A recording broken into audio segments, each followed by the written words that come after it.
Muy buenas noches, bienvenidos a su programa Ahora sí. El día de hoy vamos a tocar el tema del sector eléctrico.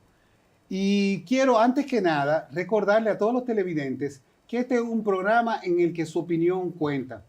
Por favor, ahí donde sale en la televisión pueden ver nuestras redes, donde pueden enviar sus mensajes, lo que quieren escuchar, los problemas que quieren plantear y las promesas que hizo el gobierno que usted quisiera que se le cumplieran. Ese es nuestro trabajo, impulsar que esos cambios se lleguen a realizar. Y para hablar sobre ese tema, para introducir el tema, Fafa Taveras. La energía eléctrica en la vida de hoy y el agua son las dos cosas principales y esenciales para asegurar con normalidad la reproducción de la vida.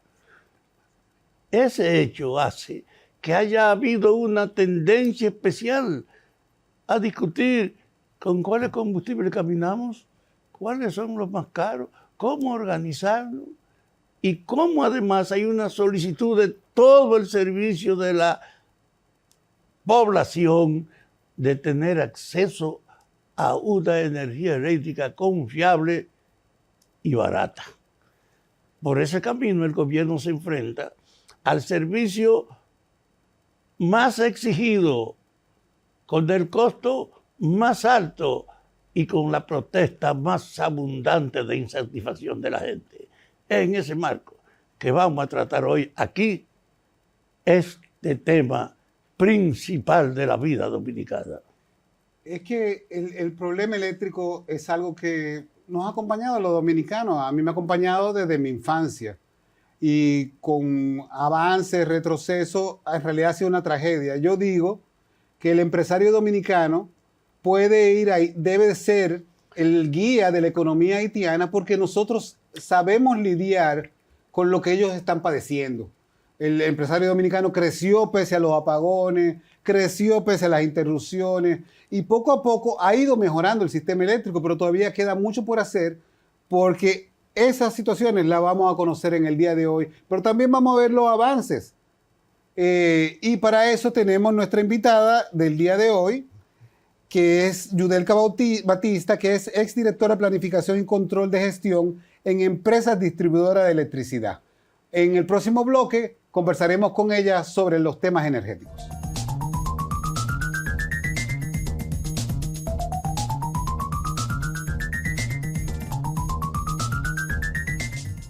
Hay términos que uno no conoce del sector eléctrico, por ejemplo, y que tienen mucha importancia para el sector, según me han comentado. Por ejemplo, ¿qué es el CUET?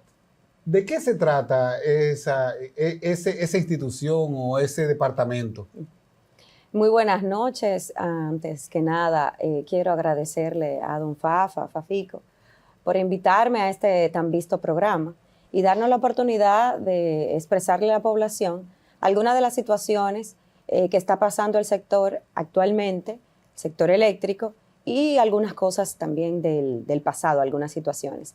El Consejo Unificado de las Empresas Distribuidoras de Electricidad fue creado por el decreto 340-20 en el mes de agosto, con el propósito de que se establezca una gobernanza corporativa sobre las 3 empresas distribuidoras de electricidad. Si nosotros recordamos... Fuera del CUET. Es correcto, así es. Si nosotros recordamos, las empresas distribuidoras de electricidad antes del 20 tenían cada una un consejo de administración. Estaba atomizado. Podríamos decir que se duplicaban, se triplicaban las funciones en estas empresas, además de que cada una llevaba una administración independiente cuando vemos que las 3 se dedican a prestar el mismo servicio, que lo único que la diferencia es la zona de concesión. Discúlpeme un segundo. Sí. ¿Tú quieres decir que esas 3 distribuidoras tenían una cantidad de empleados triplicada? Me refiero puntualmente a que cada una tenía un consejo de administración.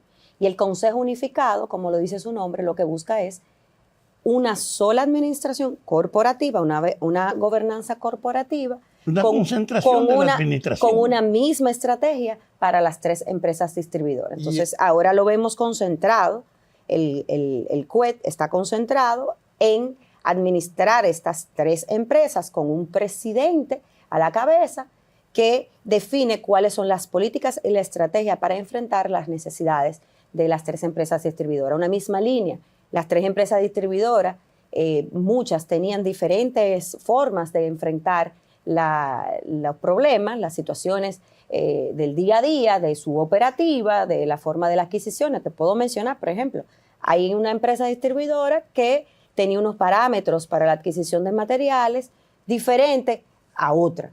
¿Por qué? Si servimos el mismo servicio, lo único que nos diferencia, el mismo sistema, lo único que nos diferencia es la zona de concesión, a precios totalmente diferentes. Ay, mi madre. También. Así es.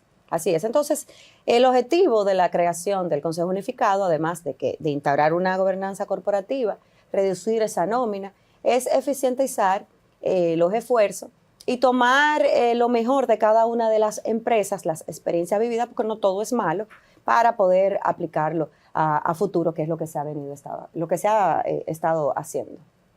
¿Qué vinculación tiene el CUET con la Corporación Dominicana de Empresas Eléctricas Estatales, CDE? Muy buena pregunta, Fafico, muy buena pregunta. En ese mismo decreto se declara de urgencia la liquidación de la CDE y se deja instaurada una comisión liquidadora de CDE, la CLIDE, que la preside el ministro de Energía y Minas, la compone también el ministro de Hacienda o un representante, y el consultor jurídico de la presidencia o un representante. Le pasa todas las atribuciones, este decreto de la CDE, al Ministerio de Energía y Minas, y todo lo que es la gobernanza de las empresas distribuidoras a esta entidad nueva que se crea, que es el Consejo Unificado de las Empresas Distribuidoras de Electricidad, que ya tiene 4 años operando. Muy buena pregunta. Es increíble porque la CDE, ¿cuánto tiempo tenemos? Así es. Desde cuando los sindicatos, cuando Balaguer. Una entidad muy robusta, la CDE, ahora, muy fuerte. Toñito Almonte es mi amigo. El ministro Antonio. Y es el ministro. Aquí, así es. Él concentra realmente en esta integración. El ministro, muy buena pregunta también. El ministro en ese decreto fue designado como presidente del Consejo Unificado de las Empresas Distribuidoras de Electricidad. Sin embargo, pasado más de 1 año y 8 meses, el ministro entiende que en su calidad de ministro, como hacedor de las políticas públicas del sector, no le corresponde a él las funciones de administración de empresas. Son empresas públicas, son empresas estatales, son sociedades anónimas. ¿Quién administra entonces? Actualmente administra el presidente del consejo, que es don Celso Marrancini, y cada empresa tiene un gerente general, que es el encargado de la operativa, y un consejo que está compuesto por todo un equipo multidisciplinario. Tenemos abogados, tenemos técnicos que componen el Consejo Unificado de las Empresas Distribuidoras. De manera muy fácil, a veces se le atribuye, cuando vemos en la prensa ataques al ministro cuando pasa cualquier situación, porque se entiende que es el responsable de todo el sector eléctrico. Sin embargo, la parte operativa de las empresas y la administración de las empresas ya no es responsabilidad del señor ministro. Celso Marrancini es entonces la persona esencial. Don Celso Marrancini, que es una persona que todos conocemos, que tiene una larga trayectoria en el sector eléctrico y ha asumido el reto que el presidente de la República en el mes de diciembre le ha encomendado. Así es. Aquí tuvimos como invitado al ministro de Energía y Minas y fue muy interesante y se entiende perfectamente porque hay una persona ocupándose de ese sector, de Celso Marrancini, porque ellos están expandidos a muchos otros productos. Tienen energía eólica, quieren trabajar con hidroeléctricas. O sea, hay otros paquetes, no solar, que ha estado promoviendo el ministerio. Inclusive el ministro sabe también hasta de energía nuclear. O sea, tenemos una persona capacitada ahí en ese puesto para ver si hay una solución más integral y más que nos ayude a disminuir la huella de carbono que produce el país, ¿no? Sí, mira, y muy oportuna lo que traes. Te voy a hacer una aclaración. Es que estamos hablando, cuando hablamos de la distribuidora, estamos hablando del sector, sin embargo nos referimos al subsector de distribución. Recordemos que tenemos el sector eléctrico que lo compone lo que es la generación, lo que es transmisión, lo que es distribución y también tenemos una parte que es la parte de la regulación, que es donde está el buen amigo Andrés Astacio como superintendente de electricidad. Entonces, sí, el ministro definitivamente, como miembro del gabinete eléctrico, tenemos un gabinete eléctrico que lo componen todos los ejecutivos, los altos líderes del sector eléctrico, presidido por la señora vicepresidenta de la República, doña Raquel. Sin embargo, debo resaltar que el presidente de la República siempre está presente en el gabinete eléctrico porque entiende la importancia del sector completo para el desarrollo del país. Sí, el ministro, además de manejar todos los temas eléctricos, también maneja que la parte nuclear definitivamente también existe energía nuclear. Nosotros no tenemos plantas nucleares, pero sí existe. En Florida hay una planta de energía nuclear y en otros países ya más desarrollados. El ministro está encabezando todo lo que es las políticas públicas del sector y se discute en ese gabinete muchísimas situaciones que nosotros como ciudadanía a veces no la vemos, que es sobre todo lo más importante en este país y en otros países, que es garantizar la generación para poder suplir la demanda del país. Pero aparte de la generación, aquí en la República Dominicana venimos arrastrando, porque en cada gobierno lo veo lo mismo, que hay que tomar préstamo para redes de distribución, ¿Cuál es el problema en la red de distribución? ¿Hay poca cobertura? ¿Qué es lo que pasa con las redes? Mira, actualmente las redes de distribución necesitan inversiones para el crecimiento y para la mejora de las mismas. Tú me dirás, y con toda razón, pero es lo mismo que ha pasado lo que ha venido en el pasado. Pero el país va creciendo de manera constante. Para que tengas una idea, y te lo voy a comparar con la demanda, porque viene de la mano. Anteriormente el país presentaba un crecimiento de demanda de energía entre un 2 y un 3% anualmente. Eso es lo que crecía, de 2 a 3%. Exacto. Después de la pandemia te puedo decir que nosotros crecimos de un 9 punto y pico por ciento. Entonces, cuando tú tienes unas redes que no están en buenas condiciones y tú tienes una demanda que te está creciendo y un país que te está creciendo, primero las redes que tienes, que necesitan mejoras, que necesitan los planes de mantenimiento, requieren de inversión, y también para el tema de la reducción de la pérdida, nosotros tenemos usuarios del servicio que no son clientes, donde las redes son lo que nosotros llamamos redes artesanales, que la crean los mismos usuarios porque la gente no puede vivir sin energía. Entonces, ahí hay que hacer esas inversiones. Hay que llegar a esos circuitos para hacer esas inversiones, para mejorar los indicadores de calidad del servicio de las empresas distribuidoras de electricidad y para mejorar el tema de las pérdidas. Sobre las pérdidas, yo veo que el BID cita que alrededor del 40% de los hogares dominicanos no tienen contador. No tienen medidores. Mira, es verdad eso. Yo no conozco ese informe, no lo conozco, pero como me planteas la pregunta, te puedo decir, él dice los hogares dominicanos, entiendo que está hablando de los hogares que está incluyendo clientes y está incluyendo usuarios del sector, porque debemos de dividirlo.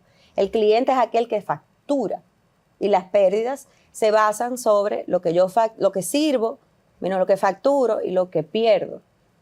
Entonces, sí te puedo decir que hay una necesidad de medidores, se están instalando actualmente medidores de procesos de licitación. Señores, debemos de recordar que un proceso de licitación demora unos 7 meses, más el tiempo de entrega de los materiales fácilmente alcanza 1 año. Debemos de recordar, y discúlpenme que vuelva al pasado, que a veces nos tildan de que volvemos al pasado, cuando Andrés Astacio y Antonio Almonte asumieron la administración de la empresa distribuidora de electricidad, no había un solo medidor.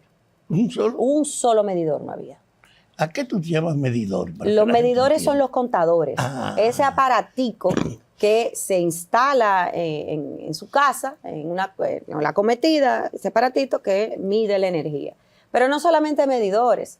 El medidor no es solo, eso viene acompañado de un kit de medición que se requiere de que esté la base del medidor, que se requiere el mismo medidor y otra serie de artículos, ¿no? de insumos para poder garantizar la medición. Entonces, volviendo a la pregunta, entiendo que, como me formulas la pregunta, se está hablando de que el estudio, de que no hay medición y eso atiende a que hay que hacer rehabilitaciones de circuito, nuevas redes para poder instalar los medidores. Que hay lugares donde no hay cómo instalar medición. Entonces, hay un problema que se transfiere al área administrativa. Se ofrece una cantidad de energía que no se cobra. Es correcto, así es. Y desde ese punto de vista, ¿cómo está la realidad de ese déficit? Perdón, yo quisiera acotar una cifra que tengo aquí, que sacada también de otro informe, que dicen que los hogares que consumen menos de 300 kilowatts pagan tarifas subsidiadas que se convierten en pérdidas financieras para las empresas distribuidoras. Es bueno dividir qué son las pérdidas de energía y qué es el déficit financiero. Las pérdidas de energía obedecen a lo que dice don Fafa, lo que facturan las empresas distribuidoras de electricidad versus lo que sirven las empresas distribuidoras de electricidad. Si vemos los niveles de cobranza de las empresas, son muy buenos. Las empresas te cobran el 98% de lo que logran facturar, ¿no? ¿Qué facturo? Sin embargo, ¿qué sirvo? ¿Y a qué obedece mucho el tema del incremento de las pérdidas? En el 20, el presidente de la República cumple con el pacto eléctrico y dice, y toma una decisión de Estado de servir la satisfacción de la demanda. Al día de hoy, versus años anteriores, el promedio año anterior era un 84-85%. Hoy en día las empresas están satisfaciendo el 98% de la demanda. Cuando doy más energía, y no es de manera discriminada, porque anteriormente se daba la gestión de la demanda, que es esos circuitos que son clase C, clase D, que es donde yo tengo mi facturación caída, yo entonces le doy 8 o 10 horas de apagones. Hoy en día no, hoy se está satisfaciendo la demanda 98%, y es un 98% porque hay interrupciones del circuito, por mantenimiento, por mejora, por avería, por diferentes factores. Ahora bien, la pregunta puntual que tú haces de que los clientes que consumen menos de 300 kilos de energía están siendo subsidiados, te voy a corregir, todo el que consume por debajo de 700 está siendo subsidiado. Tú eres subsidiado, yo soy subsidiada, don Fafa es subsidiado, siempre y cuando esté por debajo de los 700. Es un subsidio que no lo hemos solicitado, estoy segura de que tú no has llenado una planilla. Entonces, para adquirir, para que ser beneficiado con ese subsidio, y que es diferente a lo que es bono luz. El bono luz es otra cosa. Sin embargo, todo ese déficit financiero, esos 1.500 millones de dólares que se hablan, que se ha incrementado por el incremento de la satisfacción de la demanda, el incremento de las pérdidas, sí hay mejoras de gestión que se pueden hacer, todo eso se atribuye. Entonces hay que transparentar el subsidio y hay que dividir en ese pastel qué es lo que compone el déficit financiero. El déficit financiero no solamente lo componen las pérdidas. La mayor componente, el mayor peso de la composición de ese déficit financiero es el desfase que hay entre la facturación de la compra de la energía, lo que compran las empresas distribuidoras de electricidad, los generadores, y el precio en que ellas lo facturan. Ese es el mayor peso que hay. Ese desfase que hay. Entonces, es un tema que hay que abordarlo de diferentes formas. Óyeme, el Estado es el promotor fundamental de generar energía, pero no de cobrarla. No es así. El Estado ha tomado decisiones de manera responsable, don Fafa, en un proceso post-pandémico. Se hizo un incremento de la factura, tratando de darle cumplimiento al pacto eléctrico que se firmó en esta gestión. Sin embargo, no estaban dadas las condiciones a nivel de país, socioeconómica, de transferir los costos de los combustibles. Tuvimos una guerra de Ucrania que disparó el precio de compra de energía a generadores para transmitir ese costo directamente a la población. No, el gabinete eléctrico, el presidente de la República y todos los líderes del sector están altamente preocupados, y así lo ha dicho el presidente públicamente en sus discursos ante las asociaciones, diversas asociaciones de empresarios en la semanal, de que hay que abordar la situación de las empresas distribuidoras de electricidad. Así es. Yo veo que hay un rol a todo esto que juega no solamente el Estado, sino también las empresas privadas. Es penoso que durante muchos años el obtener servicio eléctrico gratuito fue privilegio de las personas que estaban cerca del poder. Hubo un caso muy llamativo hace 4 o 5 años de una persona que se negaba totalmente por 12 o 13 años a pagar su factura eléctrica porque tenía una discrepancia con el cobro. Eso se ha podido eliminar, se ha despolitizado el abuso de la electricidad porque yo soy del gobierno. No, yo no conozco al día de hoy esos casos de que las empresas se vean afectadas del cobro de una factura que sea emitida por abuso de poder. No lo conozco. Yo recuerdo esos casos que tú mencionas, los recuerdo de la época del presidente Balaguer y en otras épocas, pero al día de hoy yo no conozco esos casos. De hecho, me voy más allá. Anteriormente teníamos lo que se llamaba en las empresas distribuidoras los no cortables, instituciones del gobierno que no eran no cortables.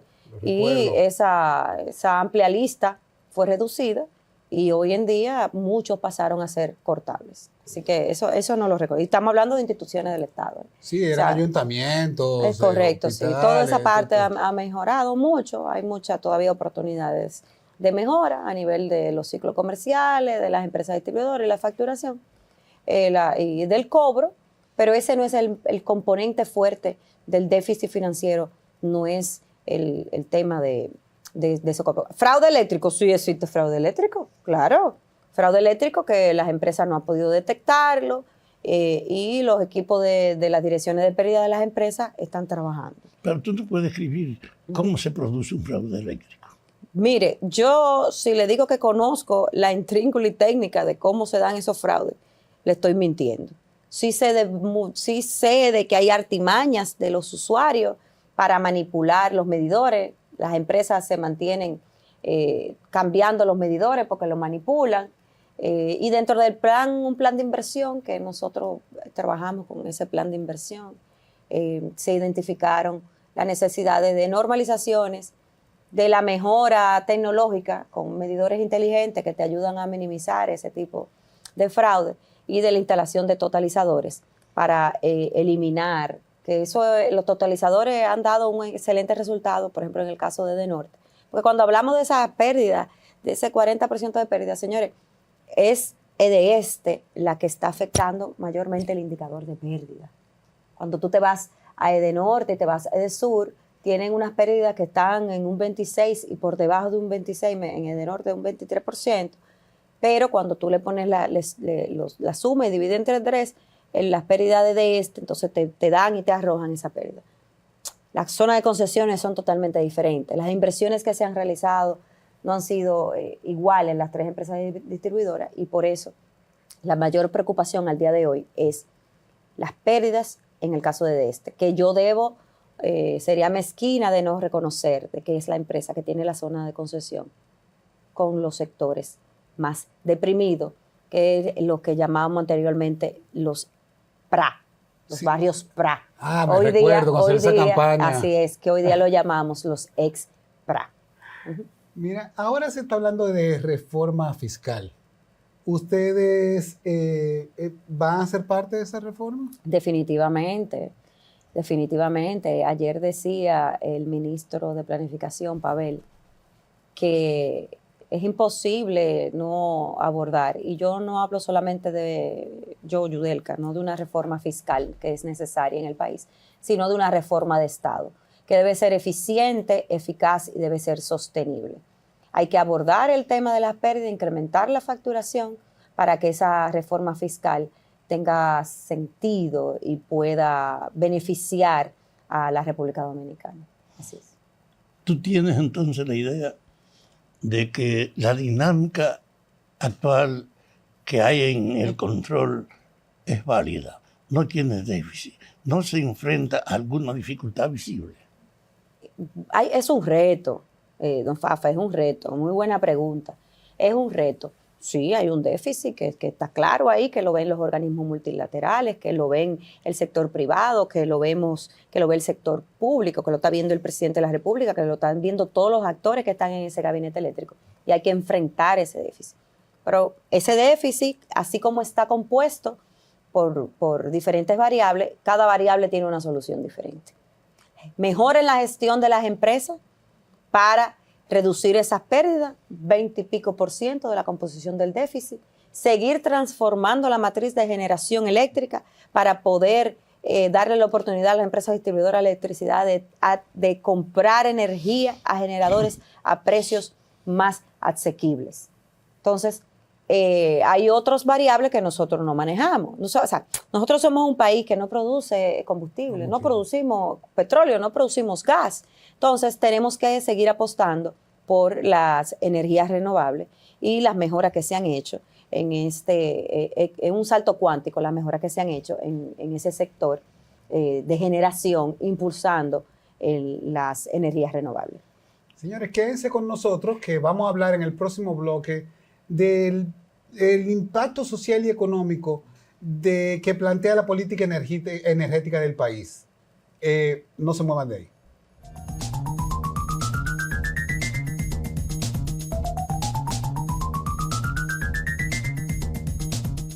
El campo energético aparece como la actividad económica del país que reclama más inversiones y que es más amplio su servicio. En cierta medida hay una convergencia del sector privado y también del sector público. Y la tendencia es que el sector privado se acapara la tendencia del crecimiento.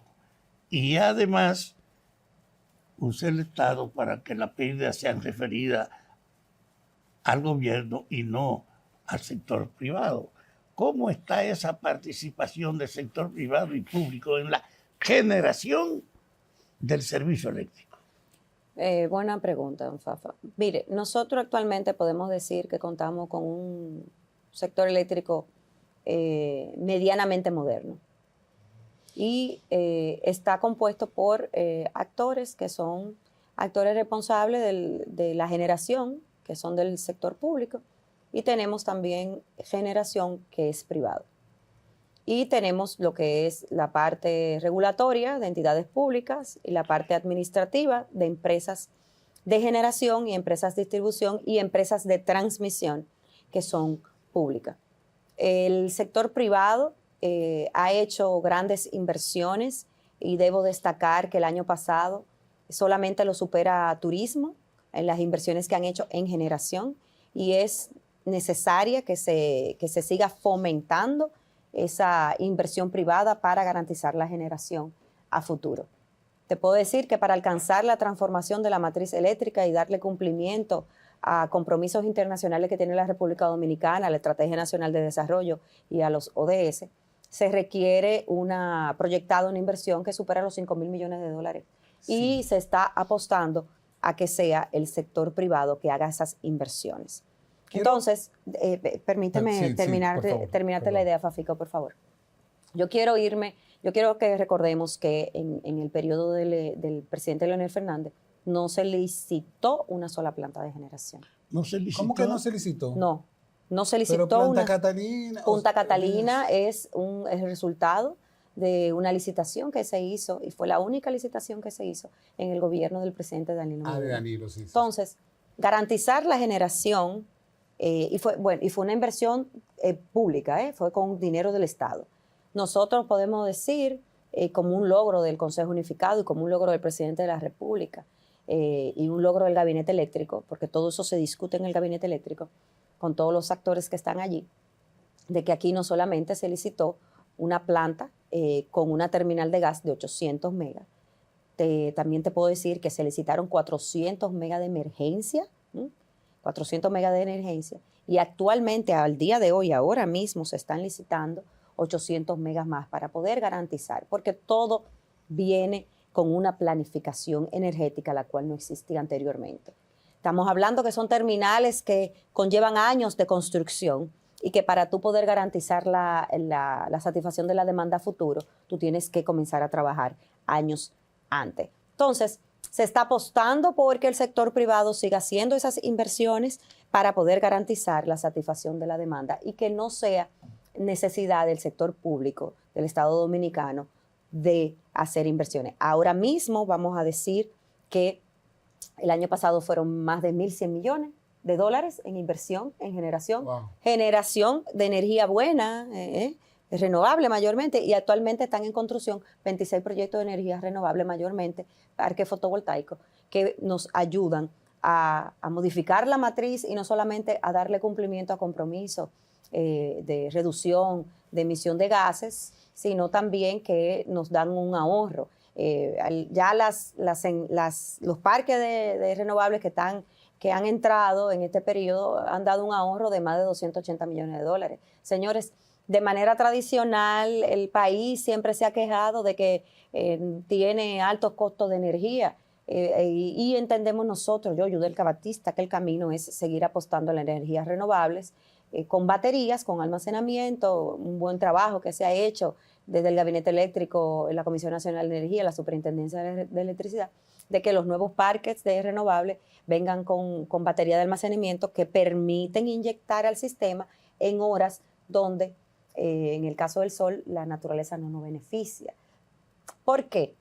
Señores, producir 1 kilovatio hora a gas es la mitad. La mitad de lo que De lo sería que es fuel a oil. fuel. Así es la mitad. Es un cuarto en renovables. Entonces, en carbón es 1/3. Entonces, nosotros tenemos que vivir con una generación de transición que entendemos que es el gas y apostar a que se siga impulsando las energías renovables que van a ayudar a que las empresas reduzcan el déficit financiero y que van a ayudar a que la ciudadanía se pueda beneficiar de una tarifa eléctrica más económica. Hay algo muy interesante. Yo soy testigo porque lo tomé el curso, tomé un diplomado sobre diplomacia energética. Sí, ese es un diplomado que lo ha impulsado el buen amigo Alfredo Kramars. Claro que fue de minas. De energía y minas, es correcto. Mira, yo le he pedido a Alfredo que en la segunda versión que por favor me invite y aprovecho este espacio para mandarle un saludo al buen amigo Alfredo Kramars. Sí. Pues déjeme decirte que ese diplomado fue de la cosa más interesante que he tomado. Primero porque explica cómo el país quiere cambiar la canasta de producción de energía, que se ha logrado hasta ahora. Impresionante la cantidad de proyectos ecológicos. De energía renovable. De energía renovable, perdón, que sí. es la palabra correcta, en diferentes áreas. Pero no solamente eso. Ese curso de diplomacia energética se le dio también a muchos ministerios, pero se le dio especialmente al Ministerio de Relaciones Exteriores. Y tú dices, ¿y para qué? ¿Para qué? Para que todos los diplomáticos, porque eso era conectado con todas las embajadas, de las personas que por supuesto que participaron en el curso, sepan cómo ir a esos países a buscar esos inversionistas para el proyecto. Sí, sí, sí. O sea, hay una visión de vamos a traer la inversión privada, pero la vamos a traer ya. Así es, mira, te puedo decir que los países que destacan en inversión privada, en generación, está Estados Unidos, está España. España está llena ya de parques fotovoltaicos, han sido pioneros de parque eólico y ya España está buscando hacer inversión en otros países emergentes. Y también tenemos Alemania, que está también haciendo inversiones importantes en la República Dominicana. Y todo esto es gracias a un clima económico y a una seguridad jurídica que permite que estos grandes inversionistas puedan invertir en la República Dominicana. Anteriormente, un permiso para tú poder instalar un parque de generación eran 9 años. 9 años. Tú sometías los estudios, y para tú tener una concesión definitiva, te daban 9 años. Ahora, al día de hoy, eso ha cambiado a la cabeza del buen amigo Eduard Vera, que es un gran técnico, un catedrático, muchacho brillante, que es el director ejecutivo de la Comisión Nacional de Energía, que es una entidad adscrita al Ministerio de Energía y Minas, donde todos esos procesos se han eficientizado y reducido los tiempos de respuesta a las solicitudes que hacen estos inversionistas a través de los buenos gestores. Con un buen gestor, menos de un año ya tienen su concesión. Ahora oye una cosa. Para la población, el responsable esencial del servicio público es el Estado.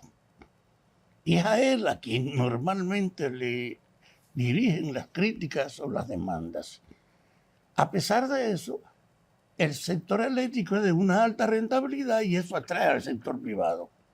Sí. Hoy día, si tú quisieras decirnos en una proporción qué parte de la inversión hecha en el país para generar energía la hace el Estado y qué parte la hace el sector privado.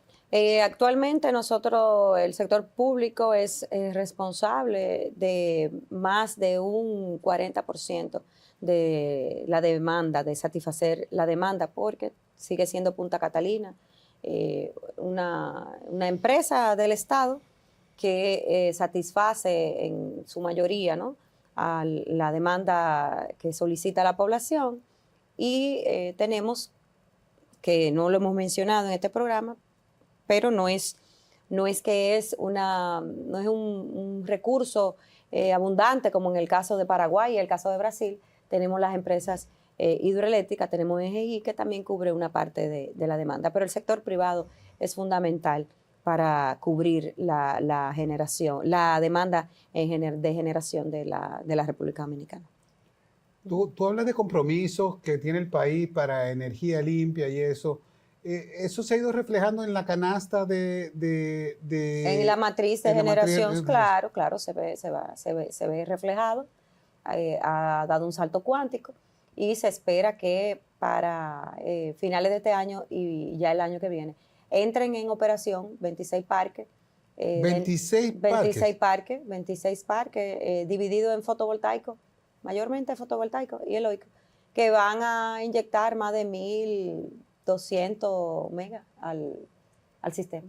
Wow, sí, porque el problema es que nuestro país está creciendo, nuestro país se ha convertido en un monstruo, digamos, en una de las potencias turísticas de todo el Caribe y Centroamérica. Sí, leía yo de camino para acá precisamente, de que ya estamos recibiendo en lo que va de año, y no es la temporada alta, más de 1 millón de turistas mensuales.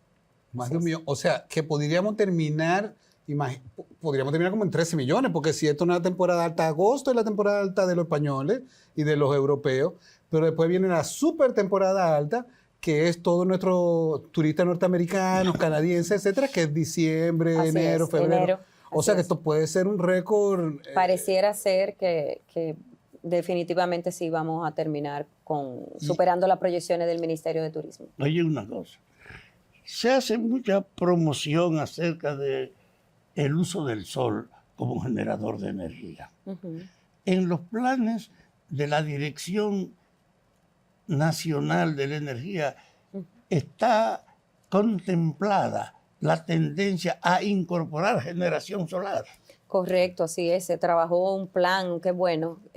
La pregunta se hizo a la cabeza de Eduard Veras, la Comisión Nacional de Energía. Todo lo que es la planificación energética está publicado en sus páginas, la página de la comisión. Los invito a que accedan y conozcan el plan.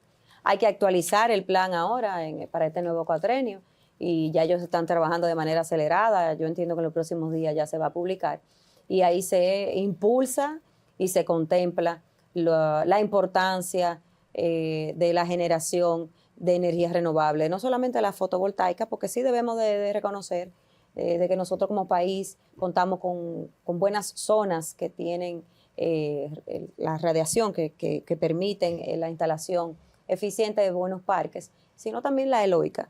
Pero sí, mayormente las zonas del sur largo, el sur corto, el sur medio, la línea se prestan para la instalación de parques fotovoltaicos. Y qué bueno que la Comisión Nacional de Energía está tomando en cuenta también de que los terrenos de la agricultura, porque ellos también, aunque no están llamados, están consultando con el Ministerio de Agricultura y están viendo que los terrenos de agricultura, como ha pasado en otros países, no se destinen a la las plantas instalación de fotovoltaicas. la planta fotovoltaica porque estamos resolviendo un problema, pero estamos generando otro. O sea que sí, de manera multitudinaria y en equipo se está viendo todo el tema del impulso, y ese es el camino, señores, para nosotros poder reducir el déficit, es definitivamente modificar la matriz de generación eléctrica, porque los precios de compra de energía limpia no son los mismos que los precios de compra de energía que viene del fuel número 6 y del fuel número 2. Una pregunta, una curiosidad tengo. En España Sí. se motivó durante un tiempo la instalación de paneles solares. Aquí Y, también, claro, sí, que hay un incentivo para... hay un incentivo, pero en España lo están retirando. ¿Aquí se ha planteado eso o seguimos, se va a seguir con la misma política? ¿Podemos seguir invirtiendo una persona que tiene su casa en paneles solares sabiendo que va a poder vender la energía? Hace unos meses vimos que había como un revuelo en las redes sociales, había un revuelo en las noticias, donde se decía que se iban a quitar esos incentivos a la población que ha adquirido los paneles solares. Yo debo de decir que primero no se ha hablado de quitar los incentivos, eso no es así. Y lo que debemos destacar y debemos hacer conciencia, todos nosotros, es que los precios de los paneles solares anteriormente eran muy costosos, eran muy altos, y hoy en día, por la masificación de la producción de los paneles solares, se han hecho más asequibles. Entonces, la instalación de estos paneles solares para uso privado, tanto de industrias como para los hogares, usuarios regulares, se ha masificado.